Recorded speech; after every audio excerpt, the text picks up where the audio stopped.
अपनी आवाज बुलंद की,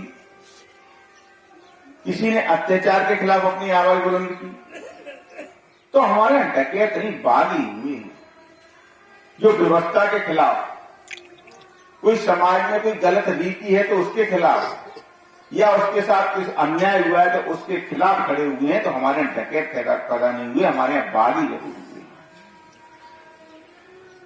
लेकिन हम सालों साल तक डकैतों के साथ जोड़ने का जो दंश हमने झेला है, जो नुकसान हमने झेला है, उसकी भरपाई अभी तक हो नहीं पाई, जो मुझे लगता भी नहीं कि आगे कुछ सालों में होगा। ये बात किसी ने नहीं कही कि इस भिंड जिले से सबसे ज्यादा सैनिक आज भी इस देश की सीमा की सुरक्षा में लगे हुए हैं, चाहे वो आर्मी हो, एयरफोर्स हो, नेवी हो, पैरामिलिट्री फोर्सेस हो, बीएसएफ हो। इन सभी अगर फोर्सेस को अगर मिला लें तो मुझे लगता है 33,000 से ज्यादा हमारे नौजवान आज भी देश की सेवा में लगे हुए हैं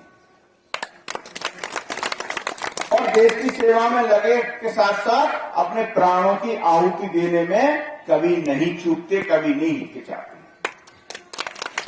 लेकिन इस बात को कभी कहा नहीं गया और यही कारण है एक बहुत बड़ा कि अभी भी हम जो अन्य शहरों की तुलना में हम अभी भी पिछड़े हैं। जो कार्य यहां हो जाना चाहिए था वो कार्य आज तक नहीं हुआ। शौर्य स्मारक भिंड में बन जाना चाहिए था लेकिन नहीं बना। आपने एक मांग लिखी है, भोपाल शहीद पार्क स्तंभ में अर्धसैनिक बलों के शहीदों के नामांकित किए जाए। भोपाल में क्यों, हमारे यहाँ भिंड में बनना चाहिए और उसमें हमारे शहीदों का नामांकित होना चाहिए। आप सबके आशीर्वाद से, आपके सहयोग से 1 करोड़ रुपए इसके लिए शौर्य स्मारक के लिए मंजूर हो गए हैं। उसका टेंडर भी हो गया है। मुझे लगता है 10, 15, 20 दिन में उसका काम प्रारंभ हो जाएगा और एक भव्य शौर्य स्मारक बनकर तैयार होगा जिसमें सबके नाम लिखे जाएंगे। ऐसे और भी करने के सैनिक स्कूल की बात, अब वैसे तो हम कह सकते हैं कि जिले में ही बन रहा है। हमारा मन था कि भिंड शहर के मुख्यालय के आसपास कहीं बने, इससे हमारे शहर को फायदा होता, हमारे शहर में और विकास होता। लेकिन चलिए कोई बात नहीं, मालनपुर में बन रहा है, हमारे भिंड जिले में ही है।